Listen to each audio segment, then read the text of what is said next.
Happy New Year! Good evening everyone and welcome po sa ating Friday devotion. Isang bagay na nakakatuwa po kapag New Year ay ito yung moment na na-excite tayong muli na magplano sa ating buhay. May mga bagay na gusto nating simulan ngayong taong ito at may mga bagay na gusto natin baguhin o i-improve sa ating buhay. Gusto mo ibang version ka naman this year, yung next level ba? At pakinggan po natin ang mensahe ng Panginoon ngayong gabi hanggang sa huli upang muli po tayong mapagpala, muli tayong mapalakas at mahamon ang kanyang mga salita.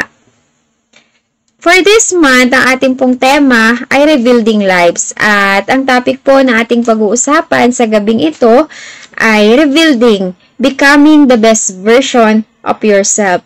Basahin po natin ang salita ng ating Panginoon sa aklat ng Amos chapter 9 verses 11 hanggang 15.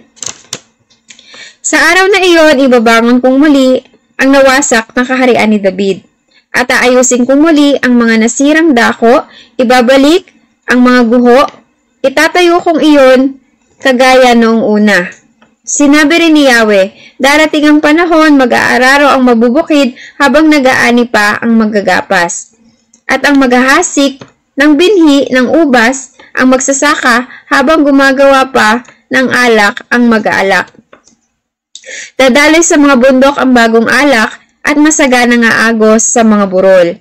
Ibabalik ko sa kanilang lupain ang mga aking bayan, itatayo nilang muli ang kanilang mga lunsod na nawasak at doon sila maninirahan. Tataniman nilang muli ang mga ubasan at sila iinom ng alak. Magtatanim silang muli sa halamanan at kakain ng mga bunga niyon. Ibabalik ko sa Israel ang lupaing ibinigay ko sa kanila at hindi na sila maaalis pang muli roon. Si Yahweh na iyong Diyos ang nagsasalita. Tayo po muna ay manalangin and let us ask the guidance and presence of our Lord.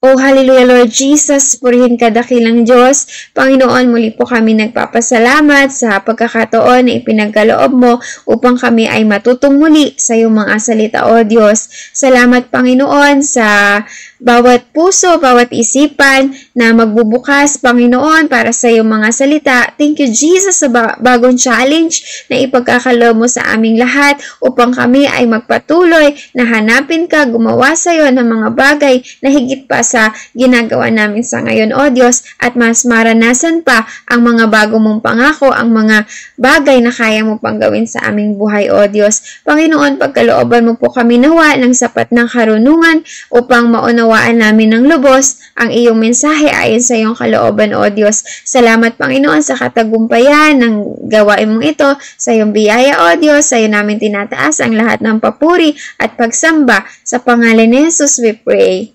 Amen. Dumarating po ang pagkawasak ng isang bagay kapag hindi perpekto ang pagkabuo dito o hindi tama ang paggamit nito. Kagaya po sa ating buhay. God design is perfect. Kaya lang po, maraming mga tao ang mas pinipili natin, madalas ay mas pinipili natin yung mga maling bagay para ipangkumpleto sa ating buhay. At dahil dito, nakakaranas tayo ng kabiguan, nasasaktan tayo, nabibigo tayo, nawawasak tayo, nasisira tayo, bumabagsak tayo. May mga pagkakataon na nakokonsume natin yung ating buhay sa mga bagay na hindi kalooban ng Panginoon na ibibigay natin, yung ating oras, yung ating panahon, yung ating isip, yung ating lakas, yung ating puso, sa mga bagay na nakapaglalayo sa atin, sa ating Panginoon, o nakasisira ng relasyon na meron tayo sa ating Diyos. At dahil dito, hindi natin nararanasan, hindi natin nararamdaman, hindi natin na-experience ang kasaganaan ng paglilingkod sa Panginoon, ang isang buhay at kasiyasiya na ipinangako ng Panginoon para sa atin, para sa kanyang mga anak, para sa mga humahanap sa kanya.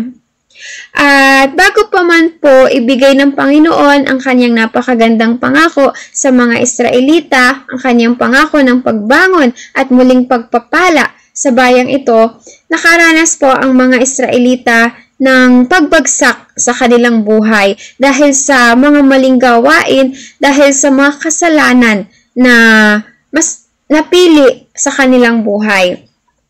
At sabi nga ni Propeta Amos sa kaniyang aklat na sa likod ng masaganang kalagayan o maayos na kalagayan ng mga Israelita ay natatago ang isang kabulukan na sa kaibuturan nito ay may kabulukan na kung saan yung puso ng mga Israelita ay malayo sa Diyos dahil sa kasalanan.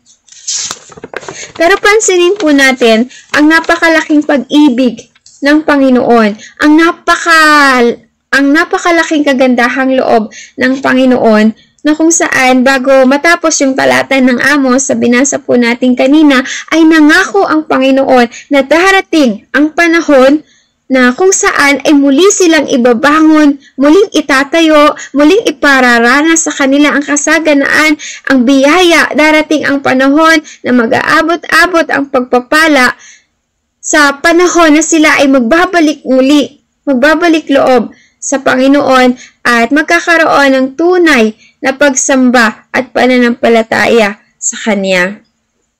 Marahil marami ka ring pinagdaanan sa iyong buhay, maraming mga gumugulo sa iyong isipan, may mahihirap na sitwasyon kang nararanasan. Hindi ko po alam kung gaano kalalim yung bagsak na naranasan mo sa iyong buhay, kung gaano kasakit ang pinagdaraanan mo ngayon, pero nais pong sabihin sa iyo ng Panginoon sa gabing ito na kaya kanyang ibangon, kaya kanyang itayong muli, kaya kanyang bigyan ng bagong sitwasyon, ng ibang sitwasyon sa iyong buhay na kung saan ay mararanasan mo na dakila ang Panginoon, mararanasan mo ang kanyang pag-ibig, ang kanyang kabutihan. Kung magbibigay ka ng pagkakataon na pakinggan ang salita ng ating Panginoon at magtitiwala ka, mananampalataya sa kayang gawin ng ating Panginoon, kaya niyang gawin sa iyong buhay.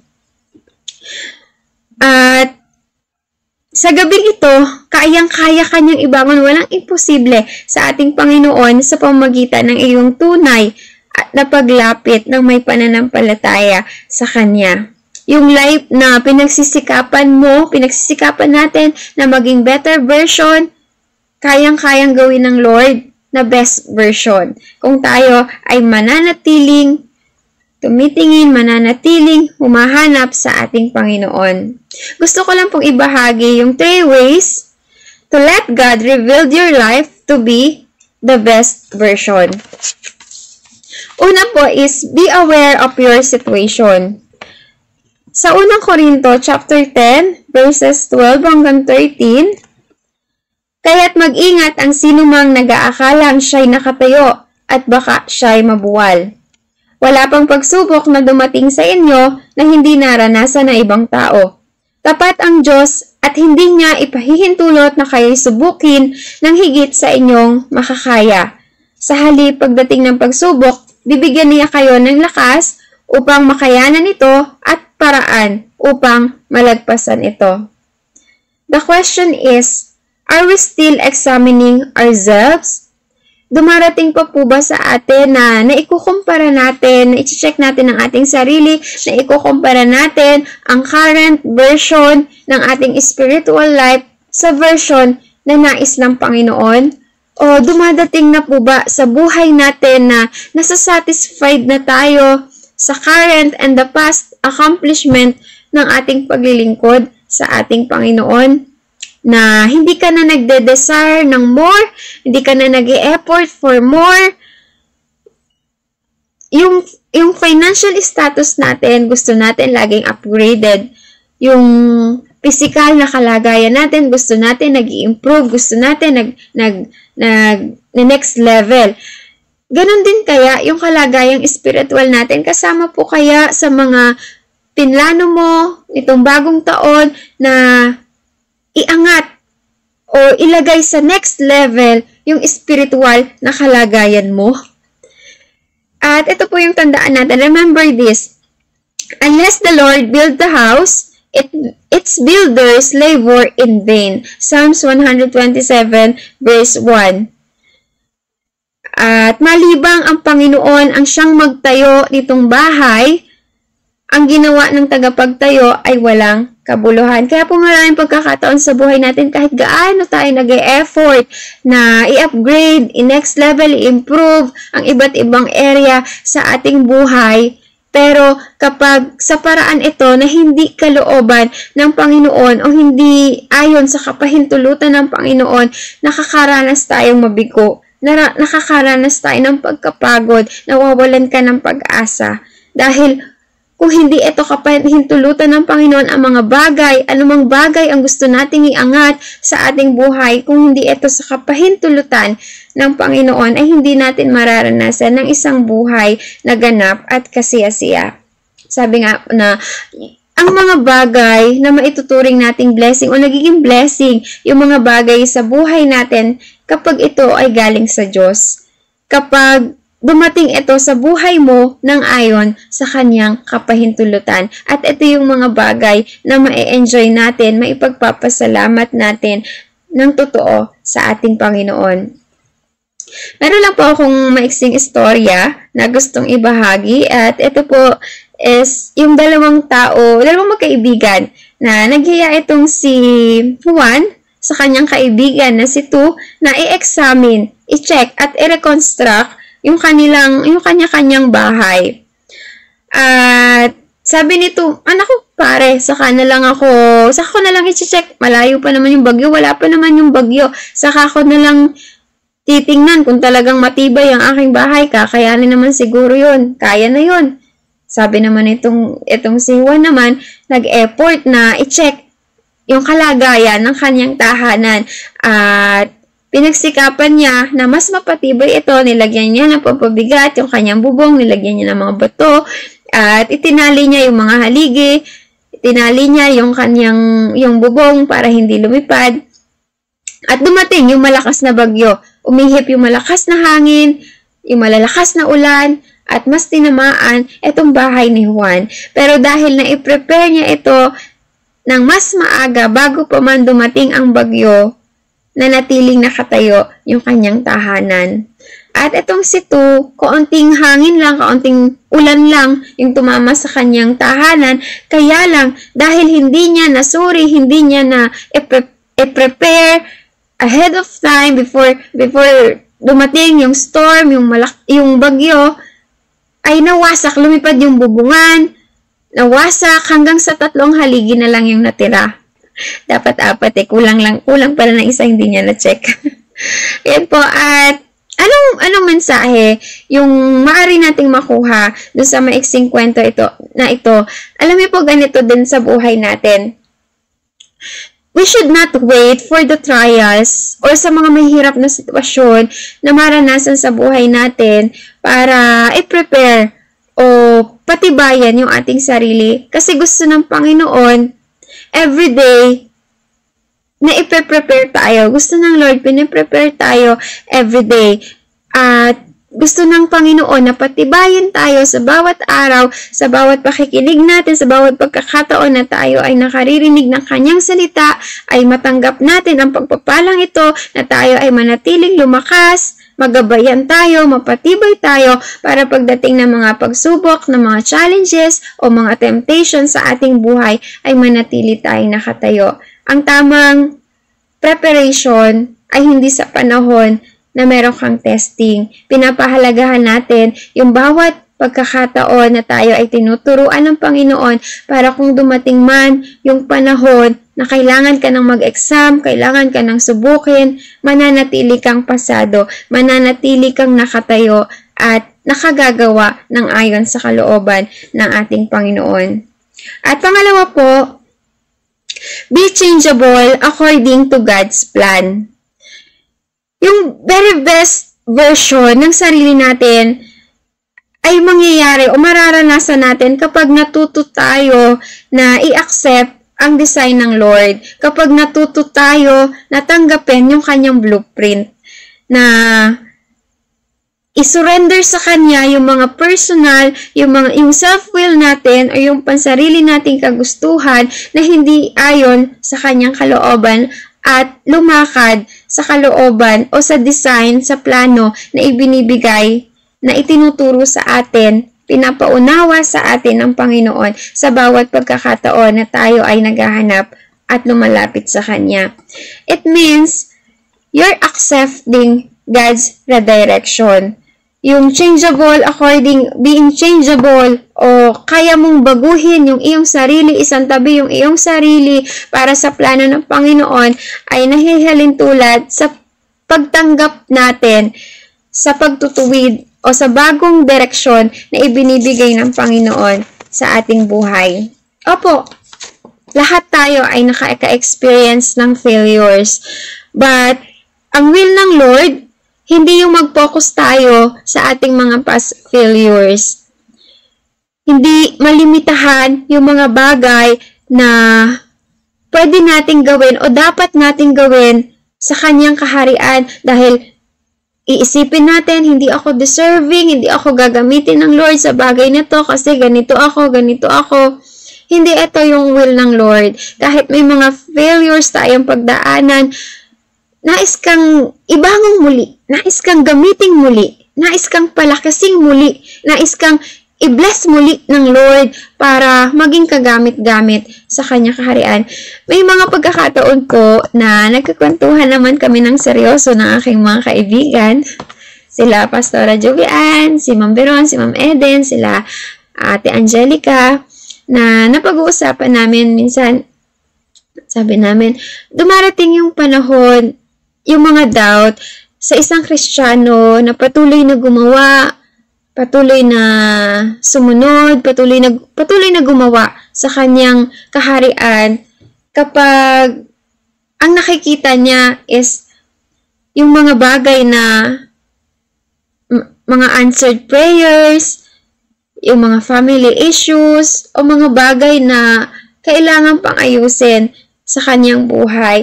Pero ang isa po sa pinakamasarap na pakiramdam ay hindi mo man alam kung paano, hindi mo man alam kung bakit, kung saan, kung kailan, pero nagpatuloy kang nagtitiwala sa Panginoon, gumagawa ayon sa Kanyang kalooban, sumusunod sa ipinapagawa ng Panginoon sa iyo. Darating yung end, darating yung time na marirealize mo na ganito pala yung purpose ng Lord. Kaya pala na masasabi mo, oh, thank you, Lord.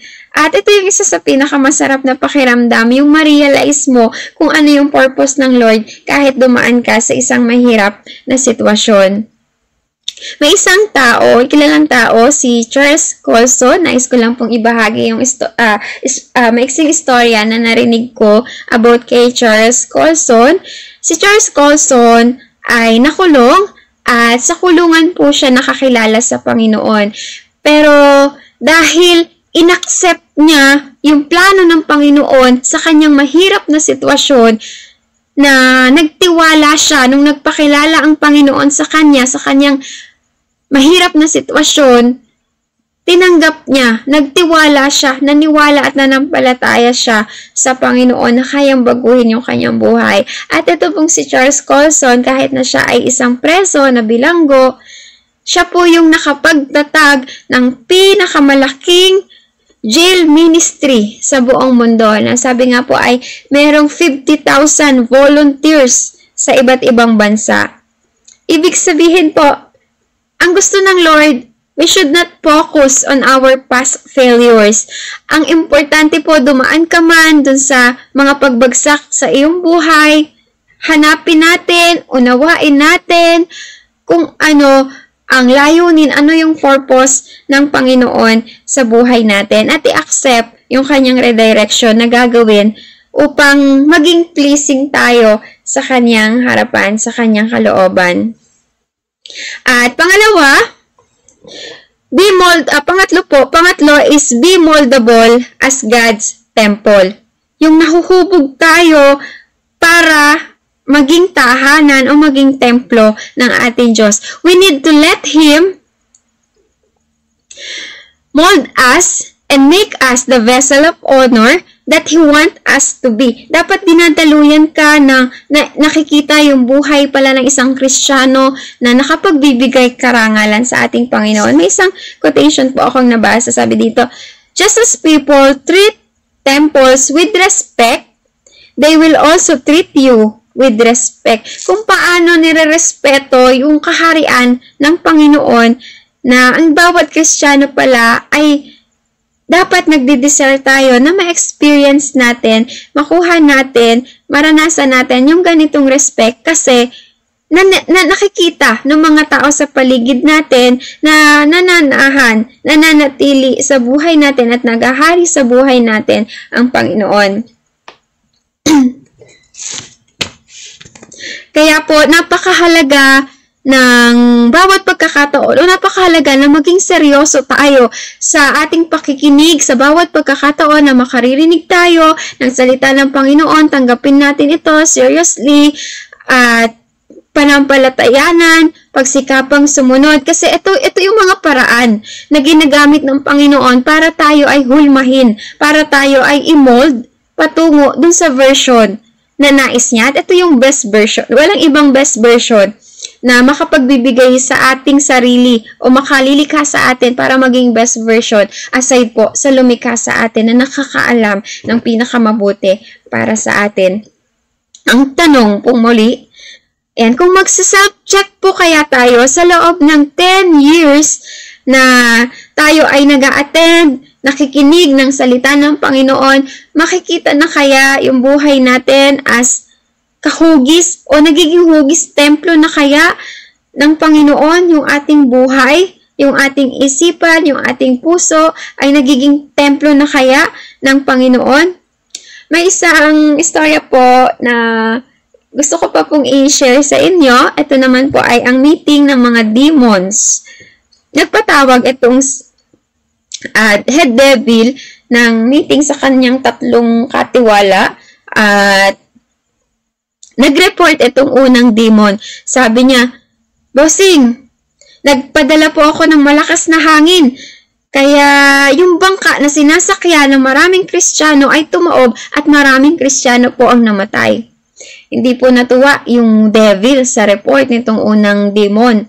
At dumating naman yung pangalawang demon na nagsalita. Sabi niya, ay Bossing, nagpasabog po ako ng building at mas maraming Kristiyano ang namatay.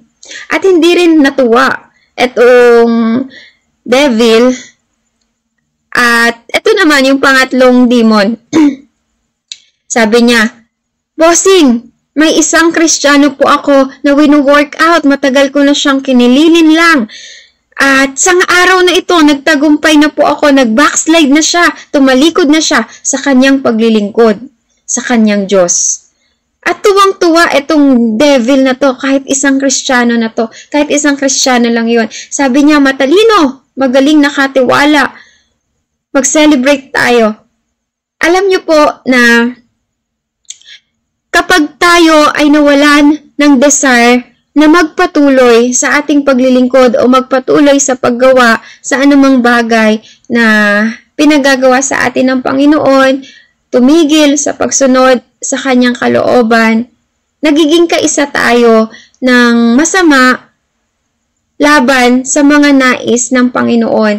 Nagiging kaisa tayo ng masama para maging bagay na makahadlang sa paglawak ng kaharian ng ating Diyos o maraming Kristiyano ang maaaring o maraming mga mananampalataya, mga bagong nakakakilala sa Panginoon ang maaaring matisod, maaaring ma-disappoint, ma-discourage dahil sa mga bagay na pinili natin na taliwas sa kalooban ng ating Panginoon.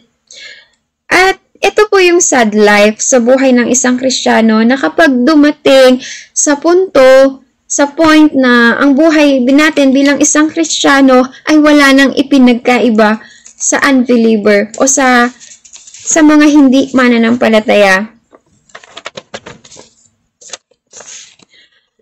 At kapag ang isang Kristiyano ay wala na pong pinagkaiba sa mga hindi mananampalataya, ibig sabihin, halimbawa po, nawawala na yung pagpapahalaga natin sa pag-attend sa mga gawain ng Panginoon, sa mga fellowship o anumang gawain ng Panginoon. Hindi na tayo excited, mag-attend ka or hindi, okay lang. Dati kapag hindi ka naka-attend, nanghihinayang ka, nalulungkot ka, kasi hindi man para sa'yo, pero yung ma-impart mo, maibigay mo, makapag-inspire ka sa mga bago na nandoon, makapag-inspire, makapag-share ka, makapag-challenge, makapag-encourage ka sa pamamagitan ng mga bagay na ginagawa ng Panginoon sa iyong buhay, ma-share mo ito sa kanila, malaking bagay yun sa iyo, mahalaga yun sa iyo. Pero dumadating kaya, nasa panahon na ngayon na nawawalan na ng halaga sa iyo, okay lang kung umattend ako or hindi, saka na lang, may next time pa naman. Or yung mga bagay na nababaliwala natin, yung mga opportunity na ibinibigay ng Lord para tayo ay makapag-share ng kanyang salita. Kung dati, kaya mong maglakad ng malayo, dati kaya mong iwanan yung iyong trabaho, iwanan yung iyong negosyo, iwanan yung iyong ginagawa sa iyong tahanan, kahit magutom ka, okay lang. Kasi mahalaga sa iyo na makapagbahagi ng salita ng Panginoon. Pero ngayon, kahit may katabi ka na sinasabi ng Panginoon, anak, bahaginan mo ng salita ko ang taong yan, anak. Sabihin mo sa kanya na mahal ko siya, anak.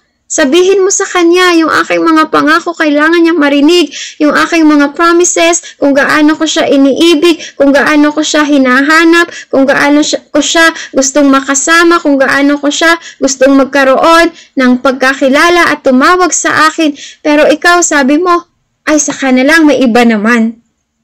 Ito na po kaya yung sitwasyon ng paglilingkod natin sa Panginoon ngayon.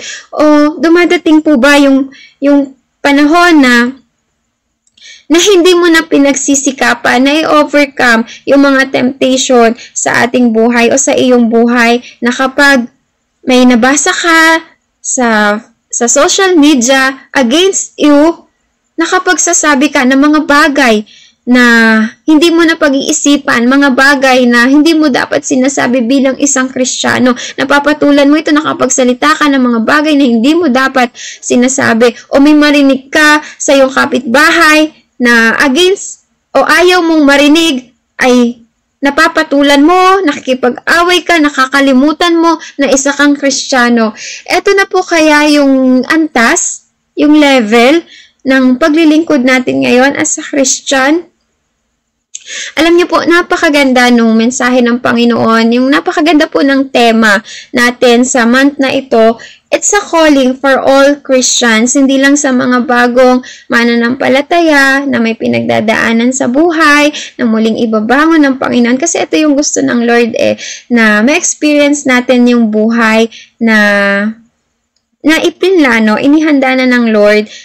It's a calling for all Christians na muli nating i-desire, na i-improve, muli nating pagsikapan, na i-improve yung antas ng ating paglilingkod sa Kanya, yung level ng pagsamba, yung level ng paglilingkod, muli nating ibangon, muli nating itayo, muli nating iangat, yung ginagawa natin sa Panginoon ay mas higitan pa natin, muli nating maibalik yung excited ka sa bawat gagawin mo sa Lord, excited ka na i-testify kung gaano kabuti ang Lord, excited ka na maraming tao yung ma-inspire dahil sa buhay mo ay magbalik loob sa Lord, hanapin siya, ma-inspire na kagaya ng paglilingkod mo ay magsikap din sila na maglingkod.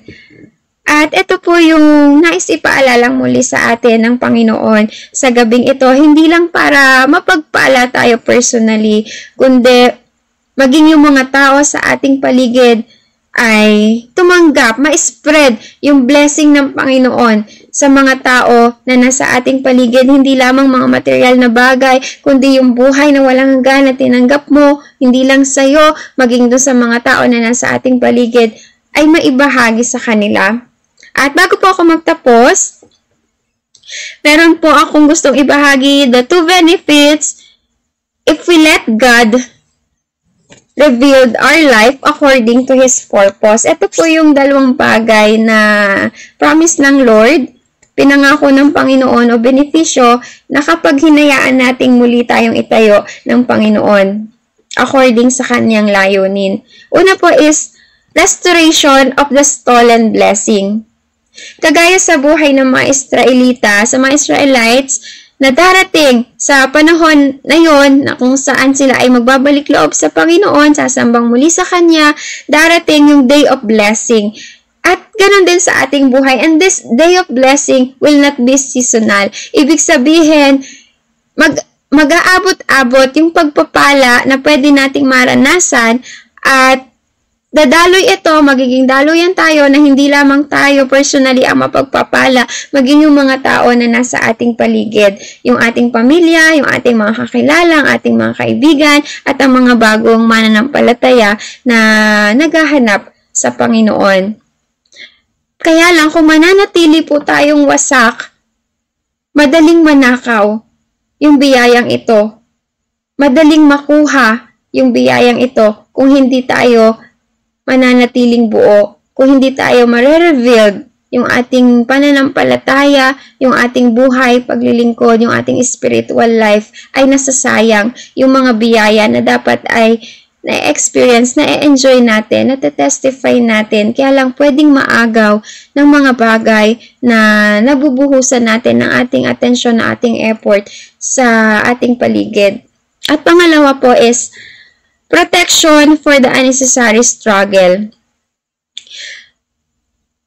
Kaya ng Panginoon na proteksyonan tayo sa anumang bagay na hindi niya kalooban at palagi nating naririnig, alam natin na ang paglilingkod sa Panginoon, hindi siya smooth.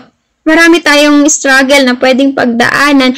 Pero tandaan niyo po, may mga struggle, may mga pain, may mga pagsubok, may mga challenges na hindi mo naman dapat nararanasan kung patuloy tayong lumalakad ng naaayon sa kalooban ng Panginoon. At ito yung mga bagay na hindi mo dapat nararanasan kung tayo ay nananatiling buo at matibay at nagsisikap na makasunod sa ating Panginoon. Kaya challenge po sa bawat isa sa atin, ikaw man ay bagong Kristiyano, matagal na Kristiyano, magpatuloy po tayo na mag-desire na hanapin, patuloy na hanapin ang ating Panginoon sa ating buhay, mas lalo pa natin siyang makilala at mas lumalim yung ating pananampalataya, mas lumago, mas mag-next level, mag-upgrade yung mga bagay na ginagawa ng Lord sa buhay natin, yung manifestation ng kanyang kabutihan, manifestation of His power ay maranasan natin ng higit pa sa ating buhay sa taong ito. Yung mga ginagawa mo nung nakaraan, mas higit pa dyan, yung kayang gawin ng Panginoon sa buhay mo, sa pamamagitan mo. At maraming mga tao ang makakakilala sa Panginoon dahil isa kang matibay na at epektibong ginagamit ng Panginoon sa kanyang kaharian. At tapusin po natin ang mensahe ng Lord sa isang panalangin. Tayo pong lahat ay yumuko at manalangin. Yes, God, Jesus, we worship your holy name. Panginoon, muli kami nagpapasalamat sa iyong salita na aming napakinggan sa gabing ito, O Diyos. Salamat, Panginoon, sa bagong hamon, sa challenge, Panginoon, na muli ay itinuro mo sa amin. At dalangin namin, Panginoon, na hindi lamang namin basta narinig ang mga salita mong ito, kundi magkaroon ito ng tunay na challenge sa aming mga puso, O Diyos, sa aming mga spirito, Panginoon, na patuloy kaming makapagkaisa sa iyo, Ama, na sundin kung ano yung plan na inilalagay mo sa aming harapan, ng iyong purpose ay palagi naming hanapin sa aming mga buhay, O Diyos, na sa bawat downs na mararanasan namin, bumagsak man kami, mabiguman kami sa ibang mga bagay, Panginoon, ay palaging ikaw ang maging kalakasan namin, sa iyo kami palaging bumalik, ikaw ang maging kalakasan namin, O Diyos, at patuloy na gabayan mo ang bawat isa, Panginoon, na maging kagamit-gamit kami sa iyong kaharian ng naaayon sa iyong kalooban, at maging maliwanag na ilaw kami, Panginoon, sa iyong kaharian, O Diyos. Salamat, Panginoon, sa iyo ang lahat ng papuri at pagsamba. Sa pangalan ni Jesus we pray. Amen. Yan. Thank you for listening po. Salamat sa inyong oras. God bless you po. See you next Friday.